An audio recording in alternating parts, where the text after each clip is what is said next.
lumière laser est capable de produire des mesures fiables et précises, permettant au final d'identifier chacune des cellules, d'évaluer la vitalité, l'activité chlorophyllien du phytoplancton. On a le laser bleu parce que le laser bleu c'est une législation qui est très vite perçue par les organismes. Dans les pigments, etc.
fonction de leur forme, de leur taille et de leur contenu cellulaire, quand ils vont être excités par des faisceaux laser bien particuliers, ils vont émettre de la lumière de manière différente. Et ça nous permet d'identifier des groupes là. Donc ici vous avez une photo de quelques instruments. Voilà, donc vous allez avoir donc ce sont des machines qui sont très complexes à utiliser, qui ont la faculté de pouvoir analyser les micro-organismes donc d'une manière optique. Donc là vous avez sur la droite ici donc un schéma en fait d'une des machines qu'on a chez nous. Donc c'est une machine qui est complexe, qui est équipée de plusieurs lasers, qui prend une taille assez importante. Voilà, ce sont des machines qui sont pas courantes dans le milieu marin, en microbiologie en particulier, parce que ce sont des machines qui sont assez onéreuses, très complexes à utiliser aussi. Donc là, le fait d'avoir la plateforme permet de pouvoir en fait réaliser les expérimentations et tirer profit de la technologie.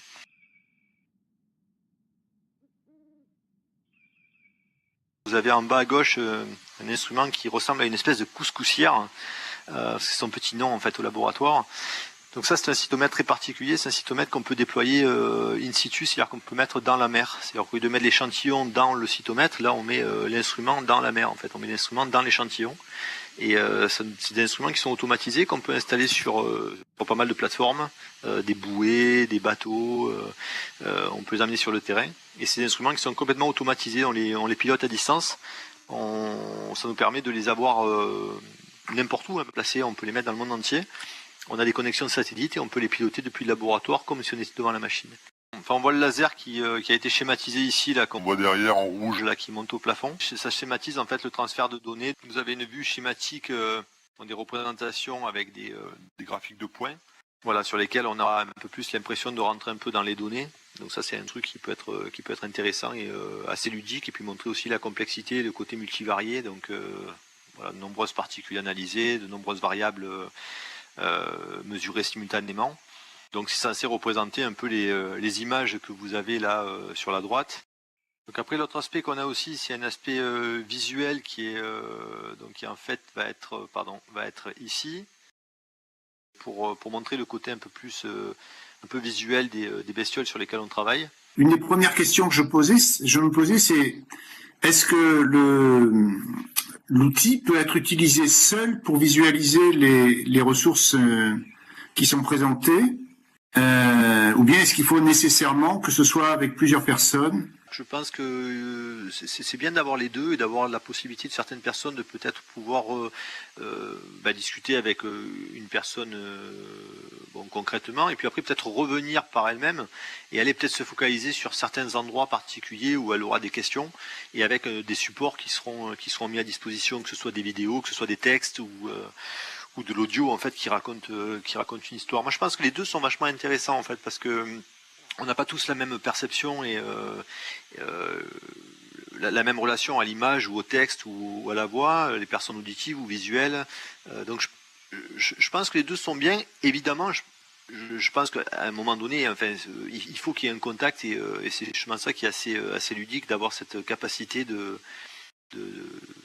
faire ces rencontres qui sont virtuelles mais finalement qui sont réelles, puisque sous forme d'avatar, mais en fait on est quand même là tous ensemble en train de discuter. Donc ça, je pense que c'est indispensable et c'est un des points forts. Mais je pense qu'il ne faut pas négliger le côté, la possibilité de peut-être pouvoir revenir et puis ou aller visiter pendant qu'on discute avec certaines personnes ou dans un coin, que d'autres personnes aillent balader et regarder à côté. Moi j'aime beaucoup le côté, je pense que ce côté-là aussi il est intéressant, parce qu'il y a un côté un peu découverte, et justement c'est le côté actif qui change la donne. On n'est pas juste spectateur à écouter ce que quelqu'un raconte, on peut aller s'amuser, aller regarder, balader et cliquer sur des objets, avoir un texte qui apparaît, des vidéos, des choses comme ça. Donc il y a un côté surprise et un côté à la fois ludique et actif qui à mon avis est peut-être plus percutant au niveau des apprentissages et de la force du message qui va ressortir. C'est pour ça que je pense que la manière de générer les textes ou la manière de représenter les graphiques doit être bien conçue. Voilà. Il faut stimuler le système 1 et le système 2 du cerveau, je pense. Voilà. Avoir un côté réflexe qui attire l'œil, et puis après quelque chose qui fasse réfléchir pour que la personne intègre les messages en fait, et qu'elle se rende compte du potentiel là en l'occurrence moi pour la plateforme, qu'elles se disent oui c'est ça l'outil qu'il me faut et il faut que je travaille avec eux. J'ai travaillé, qui me dit oui c'est bien mais en fait si on veut savoir ce que tu fais on va sur ton site internet. Et en fait le site internet et on va pouvoir aller trouver l'information de manière beaucoup plus peut-être directe parce qu'on est habitué à ce genre d'outil. Là on est sur un outil qui est complètement différent, c'est-à-dire c'est quelque chose où on est dans le faux, mais en fait, ça devient un moment du vrai. Et il y a ce côté actif avec l'avatar qui, hormis le fait d'être ludique, permet d'avoir une action active sur les choses.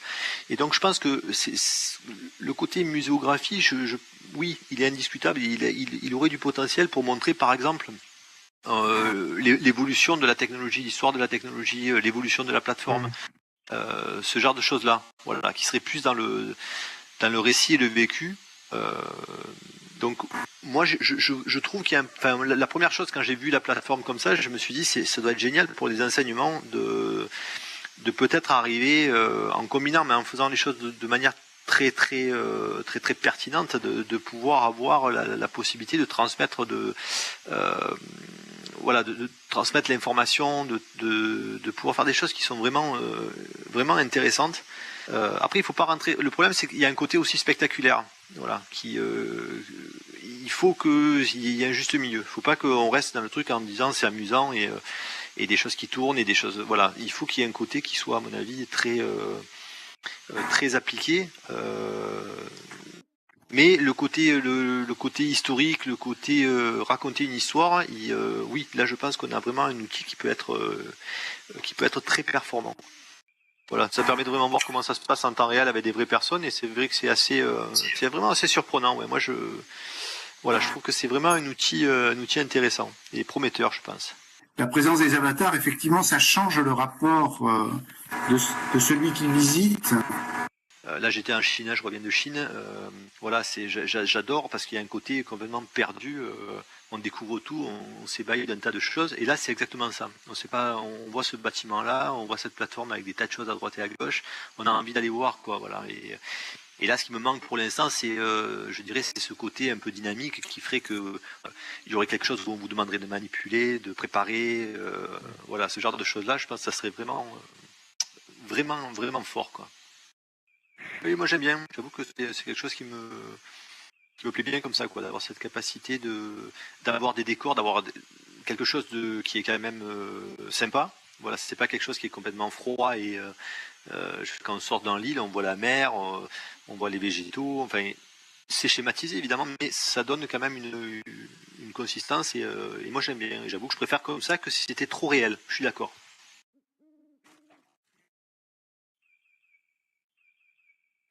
En tout cas, merci beaucoup pour cette visite.